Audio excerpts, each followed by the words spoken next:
கர்த்தருடைய பரிசுத்த நாமம் மகிமைப்படுவதாக. மத்தேயு எழுதின சுவிசேஷம் 6ஆம் அதிகாரம் 33ஆம் வசனம். முதலாவது தேவனுடைய ராஜ்யத்தையும் அவருடைய நீதியையும் தேடுங்கள், அப்பொழுது இவைகளெல்லாம் உங்களுக்கு கூட கொடுக்கப்படும்.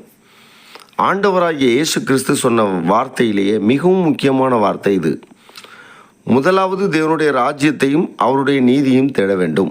இன்றைக்கு அநேகர் தன்னுடைய தேவைகளை தேடிக்கொண்டிருக்கிறார்கள். ஞாயிற்றுக்கிழமை தான் ஃபங்க்ஷன் வைக்கிறாங்க, ஞாயிற்றுக்கிழமை தான் ஃபங்க்ஷன் வீட்டுக்கு போயிடுறாங்க.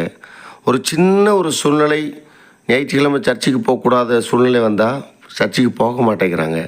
இப்படிப்பட்ட சூழ்நிலையில் வாழும்போது கர்த்தர் எப்படி ஆசீர்வதிக்க முடியும்? மற்ற நாளில் 500 ரூபாய் சம்பளம், ஞாயிற்றுக்கிழமை போனால் மட்டும் 1000 ரூபாய் சம்பளம்.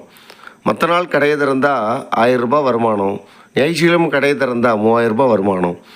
ஞாயிற்றுக்கிழமை பிஸ்னஸுக்காகவும் சுற்றி பார்ப்பதற்காகவும் சொந்த பந்தங்களை பிரியப்படுத்துவதற்காகவும் போவதனால் எந்த பிரயோஜனமும் இல்லை.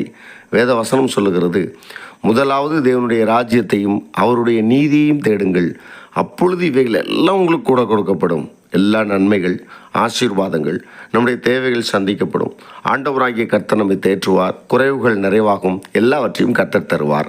அன்பான தேவஜனமே, நம் ஆண்டவருக்கு பிரியமாக நடக்கும் பொழுது, ஆண்டவருக்கு முன்னுரிமை கொடுக்கும் பொழுது, மனிதரை பிரியப்படுத்தாமல் தேவனை பிரியப்படுத்தும் பொழுது கர்த்தர் நம்முடைய வாழ்க்கையில் எல்லா குறைகளையும் நிறைவாக்குவார், சமாதானமாய் சந்தோஷமாய் நடத்துவார். கர்த்தர் அப்படியே உங்களையும் ஆசீர்வதிப்பாராக.